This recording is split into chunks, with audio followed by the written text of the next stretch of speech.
Hello दोस्तों, welcome to my channel. दोस्तों, आपने पिछले कुछ दिनों से आप न्यूज़ सुन रहे होंगे इलेक्टोरल बॉन्ड्स के बारे में और सुप्रीम कोर्ट की जजमेंट के बारे में। दोस्तों, इस वीडियो में मैं आपको बताने वाला हूं कि इलेक्टोरल बॉन्ड्स क्या होते हैं और इलेक्टोरल बॉन्ड्स को सुप्रीम कोर्ट ने अनकॉन्स्टिट्यूशनल क्यों कहा है इलेक्टोरल बॉन्ड स्कीम को, तो इस वीडियो में हम जानते हैं। सो बेसिकली दोस्तों, इलेक्टोरल बॉन्ड्स क्या होते हैं? Electoral bonds is a financial instrument. ये एक फाइनेंशियल इंस्ट्रूमेंट होता है जिसको कि हम किसी पार्टी को डोनेशन देने के लिए हम यूज़ करते हैं। और ये जो इलेक्ट्रल एसबीआई 1,000 रुपये, 10,000 रुपये, 1 लाख, 10 लाख और 1 करोड़ के अमाउंट में जो इलेक्ट्रल बॉन्ड्स है उनको जारी करता है। अगर किसी कोई भी व्यक्ति या कोई भी कंपनी अगर किसी पार्टी को डोनेशन देना चाहती है तो वो सबसे पहले एसबीआई से इलेक्ट्रल बॉन्ड परचेज करेगी। और ये ऐसा नहीं कि इलेक्ट्रल बॉन्ड्स आप कभी भी परचेज कर सकते हैं। इलेक्ट्रल बॉन्ड्स की भी एक टाइमलाइन है कि आप उसी टाइम लिमिट के बीच में ही इसको परचेज कर सकते हैं। सो जनवरी, अप्रैल, जुलाई और अक्टूबर के महीनों में ही आप इस इलेक्ट्रोल बॉन्ड्स को परचेज कर सकते हैं, वो भी 1 से लेकर के 10 तारीख तक के बीच में। सो बेसिकली इलेक्ट्रोल बॉन्ड्स है जो वो पॉलिटिकल पार्टी को 15 दिन के अंदर इनकैश कराने होते हैं, यानी उसको कैश कराना होता है।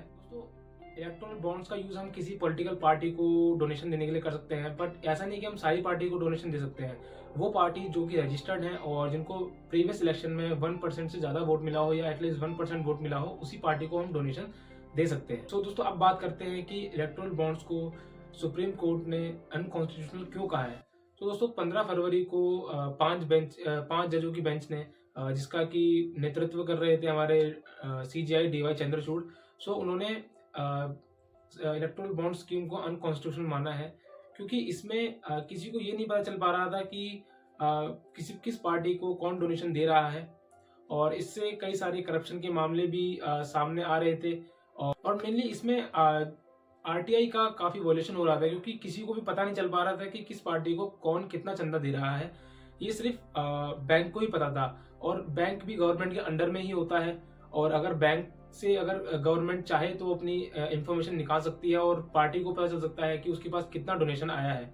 बेसिकली जो सरकार थी उसने इलेक्टोरल बॉन्ड स्कीम को 2017 में पेश किया था, और जो इसका इम्प्लीमेंटेशन था वो 2018 में हुआ था। सरकार का ये कहना था कि इससे जो डोनर है उसकी गोपनीयता बनी रहेगी, बट जो अनकॉन्स्टिट्यूशनल कहा है सुप्रीम कोर्ट ने, उनका कहना है कि जो सरकार है, जो एसबीआई है, वो भी सरकार के अंडर में ही है। सो अगर फाइनेंस मिनिस्ट्री चाहे तो एसबीआई से ये पता लगा सकती है कि इलेक्टोरल बॉन्ड्स किसने दिए हैं और किस अमाउंट में दिए हैं। तो इससे क्या है कि गवर्नमेंट को भी पता चल जाएगा और उस पर्टिकुलर पॉलिटिकल पार्टी को भी पता चल जाएगा कि मेरे पास किस व्यक्ति या किस कंपनी ने कितना कितना मुझे चंदा दिया है या कितना डोनेशन दिया है। 15 फरवरी को जो सुनवाई हुई थी सुप्रीम कोर्ट में, उसमें सुप्रीम कोर्ट ने एसबीआई को भी ऑर्डर दिए हैं कि वो अपना जितना भी डेटा या ब्यौरा है वो सारा ईसीआई को दे दें, जिससे कि ईसीआई 31 मार्च 2024 तक उस डेटा को पब्लिश कर दे अपनी वेबसाइट के ऊपर, जिससे कि ये सारी ये जो जितना भी डोनेशन है ये सब लोगों को पता चल जाए। जितना भी डोनेशन है ये सब लोगों को पता चल पाए कि किस व्यक्ति या किस कंपनी ने पार्टीज को कितना कितना डोनेशन दिया है। बेसिकली जो डोनेशन है वो ज्यादातर रूलिंग पार्टी के अंडर में ही है। जैसे कि हम रिपोर्ट्स में देख रहे हैं, एडीआर की रिपोर्ट भी है, उसमें भी बता रखा है कि मेन जो ज्यादा से ज्यादा डोनेशन है वो बीजेपी के ही फेवर में है।